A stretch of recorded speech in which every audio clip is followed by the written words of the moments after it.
Pero empecemos por esta moda de fustigar a la Unión Europea, ¿no? Que lo estamos oyendo en todos lados. Sorprendió el otro día un informe estadounidense en el que claramente la administración Trump pide el desmantelamiento, la desintegración de la Unión Europea. ¿Por qué crees que de repente hay este afán de que se disuelva la Unión Europea? Bueno, yo creo que los mayores problemas los tiene a nivel interno la Unión Europea. Sí, la amenaza no es tanto lo que digan los otros, sino un poco o sea, está anquilosada, está un poco viejuna, ¿no? Sí. Y yo creo que lo que falla principalmente es la comunicación. Y esto solo hay que mirarlo en nuestra infancia o lo que pasa actualmente en los centros académicos. No se enseña nada prácticamente de la Unión Europea. Es decir, a lo mejor recibes alguna charla puntual, sí que hay algún intento de asignatura que se ha metido en algunos centros, pero apenas hay nada. Y un ejemplo muy claro de que no tenemos ni idea de cómo funciona la Unión Europea, son lo que comentabas de Elon Musk, las alegaciones de cómo abolir la Unión Europea y qué proponía en su lugar. Es como, vale, no has entendido nada de cómo funciona.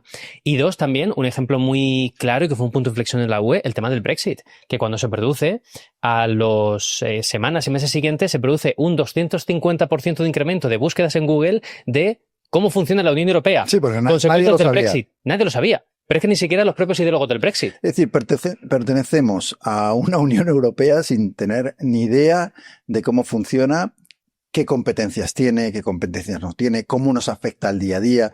Bueno, de eso vamos a hablar. El sentimiento europeo varía bastante en función de los países, ¿no? Están los suecos, los alemanes y los holandeses, que están como los más a favor de la Unión Europea.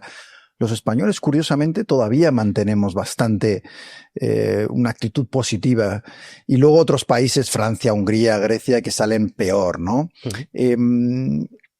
En Francia, por ejemplo, me sorprende que hay cada vez más gente partidaria de salirse de la Unión Europea, de hacerse su propio Brexit. ¿Cómo hemos llegado a este punto?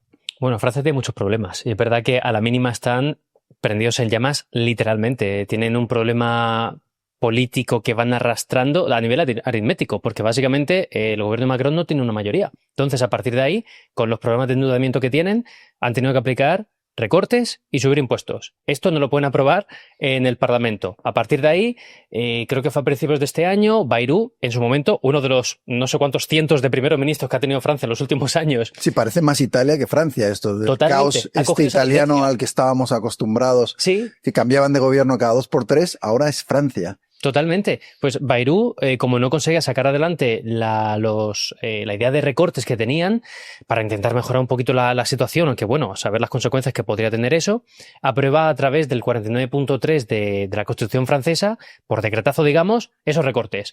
Eso genera aún más crispación y es un ejemplo de cómo la bola va aumentando en Francia. Y evidentemente esto a quien beneficia la oposición directa, en este caso Marine Le Pen con Agrupación Nacional.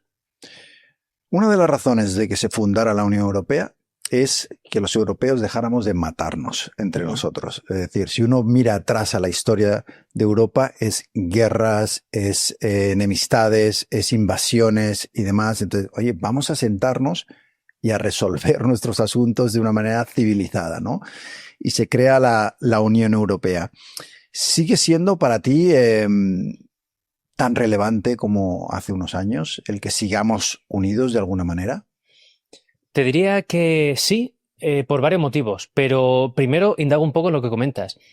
Europa a nivel histórico ha sido un continente, si queremos definirlo como tal, de conflictos, guerras, pero que han marcado la historia no solo de Europa, sino del mundo. Las dos guerras mundiales, ha habido un montón de problemas que han promovido un mayor desarrollo militar en Europa y en innovación en su momento respecto al resto del mundo. Es decir, la trayectoria lógica de Europa es que sigamos en guerra.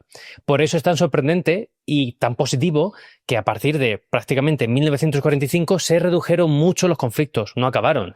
Guerras yugoslavas, en los Balcanes en general hubo muchos conflictos, Rusia-Ucrania evidentemente es la gran herida que se ha reabierto, que parece que nunca se cerró del todo. Por tanto, sí que considero positivo que la Unión Europea haya marcado, con sus cosas buenas y malas evidentemente, pero un punto de inflexión en ello.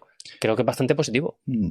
Sí, hablamos de conflictos y de Ucrania y bueno, hay noticias a veces que pasan desapercibidas, pero que a mí me parece que son importantes, ¿no? Alemania y Francia han anunciado planes para que vuelva la mili a esos países, es decir, otra vez un servicio militar obligatorio de la gente joven. Y las declaraciones que llegan, Macron diciendo hay que prepararse para una gran guerra. El otro día el secretario general de la OTAN, la gente de esta generación se tiene que preparar para una guerra como la que vivieron sus abuelos. Claro, se estaba refiriendo a la Segunda Guerra Mundial. Hay una especie de sensación de que la guerra de Ucrania podría expandirse más allá. No sé si tú ves ese peligro. A mí se me hace difícil imaginarlo. Más que nada porque si hablamos de que la Unión Europea como tal o la OTAN entra en una guerra directa como tal, con pruebas contrastables y a gran escala contra Rusia y que se pudiera liar con Rusia, ejemplo Bielorrusia, que creo que es el caso podría ser el más directo, ese escenario es muy difícil predecir lo que podría pasar, pero evidentemente es un caos para todo el mundo. Es decir, yo no lo vería como un escenario a alcanzar, evidentemente, sería un escenario a evitar. Sí que es verdad que llama mucho la atención las declaraciones que comentas, porque a nivel de comunicación, si algo siempre ha destacado los altos cargos de la Unión Europea, las propias instituciones, esto es un proyecto de paz, gracias a la Unión Europea tenemos no sé cuántas décadas de paz en territorio de los Estados miembros.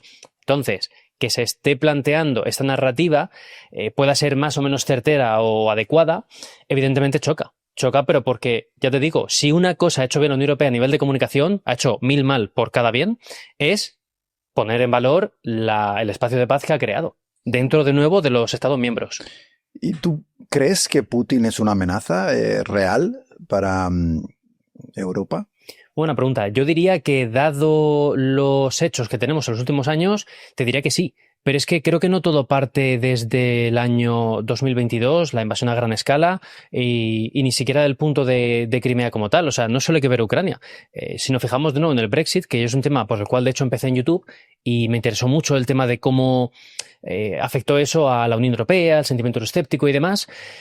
En el propio referéndum del Brexit hubo injerencia rusa demostrada por el Parlamento británico, por un estudio que sacaron. Por ende, es que ya hay una guerra digital en el campo cibernético, y aunque no es tan tangible y físico, evidentemente, como el de mar, tierra, aire o espacio, sigue siendo igual de importante, y seguramente va a ser el más importante, no en el futuro, sino ya desde el mismísimo presente. Sí, es una guerra de desinformación, bueno, hay pruebas, ¿no? No solo respecto al Brexit, también hubo injerencias en el tema de Cataluña, en España, ha habido injerencias en casi todos los países. Hay una guerra soterrada, digamos, en la que, bueno, se está utilizando las redes y la comunicación para intentar perjudicar a otros, ¿no? Sí. Pero más allá de esa guerra, Rusia tiene hoy 700.000 soldados en Ucrania. A mí una cosa que me sorprende es que, a pesar de tener 700.000 soldados desplegados, a pesar de ser la potencia que se supone que es, solo haya en 4 años podido conquistar una cuarta parte, algo menos, del territorio ucraniano, ¿no? Por eso, cuando Europa habla de rearmarse, que es uno de los grandes debates ahora, oye, se van a gastar decenas de miles de millones en que Europa sea más poderosa militarmente. Y lo que se alega es que esto es para intentar contener a Rusia, ¿no?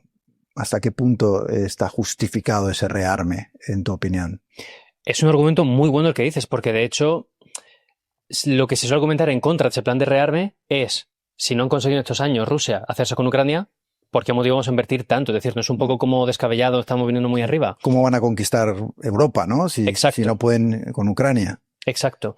Yo es que creo que también un posible ataque, de nuevo, o invasión, o lo que podría suceder, no tiene por qué ser físicamente como tal. Por ende, si nos preparamos a nivel cibernético, que requiere de mucha inversión, también es muy importante, porque no hace falta invadir con tanques un país para desestabilizarlo. Te puedes interferir en elecciones, puedes interferir en la opinión pública, a partir de ahí propios nativos autóctonos, digamos, crean una revolución más o menos silenciosa, y a partir de ahí se puede derrocar un gobierno, se puede ocupar a otros que tengan una agenda más favorable a Rusia, Estados Unidos, China o un actor extranjero el que sea, y por ahí puede venir el claro, peligro. Porque una de las cosas que varios informes en Estados Unidos y en Europa están diciendo es que Rusia, entre sus estrategias, está precisamente el generar esa crispación en los países, ¿no? Ese enfrentamiento, y aupar a partidos más radicales o apoyarlos para que lleguen al poder. Entonces, quizá te hacen el trabajo sucio, no hace falta que tú tengas que hacer nada ni enviar esos tanques, ¿no?